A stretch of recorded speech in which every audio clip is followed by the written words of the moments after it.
what are you studying at uni again? I'm studying occupational therapy. What is occupational therapy? Well, do you know what an occupation is? No. Okay, so an occupation is basically anything that we do that provides meaning to our lives. There are three main types of occupations: self-care, leisure, and productivity. Self-care occupations are activities you participate in to care for your body.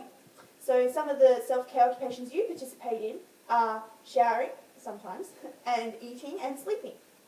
Productive occupations are the activities in which you work in. So school is a productive occupation for you, and when you go to work for NASA, it will become a productive occupation. And finally, leisure occupations are activities that provide you with enjoyment and entertainment. So some leisure occupations for you are footy and playing on the Xbox.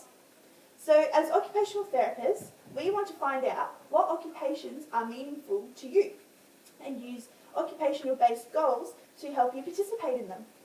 This means that occupational therapy is a client-centered practice because it's all about you and what's important to you. That's what makes occupational therapy so unique, because no other health profession looks so closely at your occupations and their effect on who you are as a client. How do you know how to help someone do their occupation again after they have been injured? Well, OTs use a special model called the CMOP-E model. When we give you an initial interview, we ask you lots of questions all about different aspects of your life. So about your person, your environment, and also all the occupations you participate in. Then we determine what your barriers are, so the things that stop you from doing your occupation, and what your enablers are, so the things that help you do your occupation.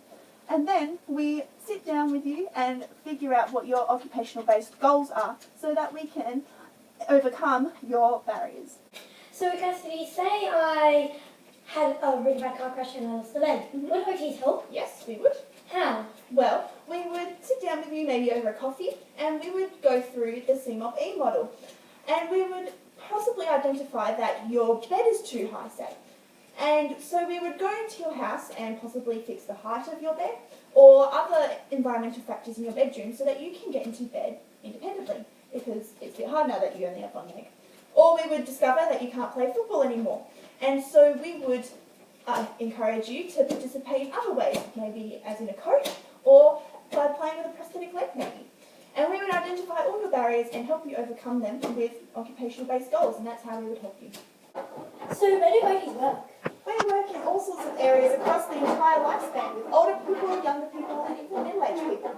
We work in prisons, in schools, in hospitals, in aged care facilities, and even in other people's workplaces.